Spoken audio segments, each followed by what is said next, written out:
I felt very alone, very afraid out there. It was very dark and very stormy. I didn't think I'd ever see land or people again. And then I thought of my kids and my grandkids. And I thought, no, I've got to try to make it.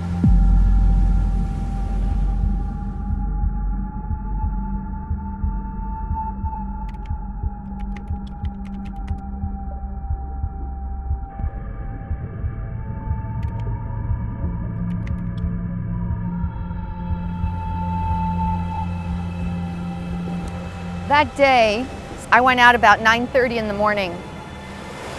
And I think about the first 4 hours, everything was fine and it was calm and flat and beautiful. Then about 2 o'clock, it started to change a little bit suddenly and it was just a little rough. We decided to head right in quickly, and within a half an hour, within 20 minutes, I would say, there were 40-knot winds and at least 12-foot, 15-foot waves.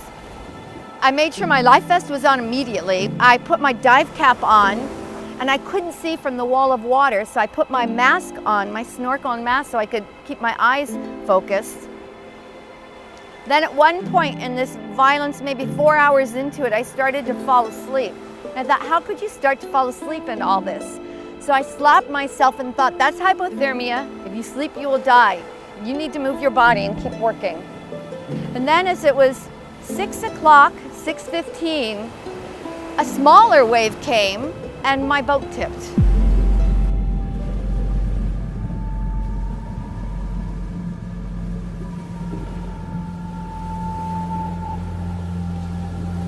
So I decided if I wanted to survive, I had to do it on my own and I had to swim from that point. So I made the decision to keep the kayak right with me. I would look bigger to be seen, and it was secure to me to have something with me. I felt very alone, very afraid out there. It was very dark and very stormy. I seemed so far from land. I didn't think I'd ever see land or people again.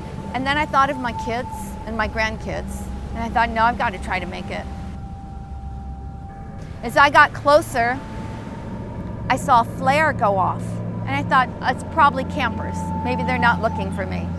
Then another flare went off right in front of me, and I think I was on the edge of the light. And I thought, maybe someone's looking for me.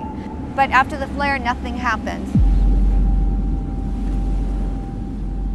Our oldest nephew came to us, they're like, oh, Dad, look at the firework. And we all kind of like turned, and we got like the last glimpse of what we saw was the flare. We saw her silhouette from that flare.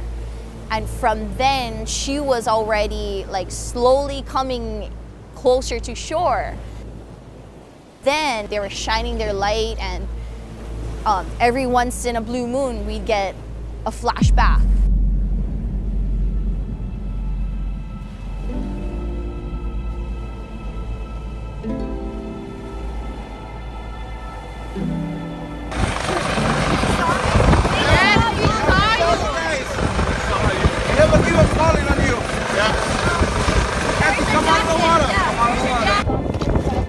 Stung out there? I stung a few times. My kayak filled with water, so it tipped, so I had to swim.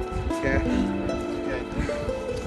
So it's like it's that way. Like I'm quite in Oluwalu. I don't know quite where I am. you're on the wall, yeah? You're in Oluwalu. You're right across the store. Thinking about my experience out there, I think now I would talk to who I'm going out with and make sure we have a plan.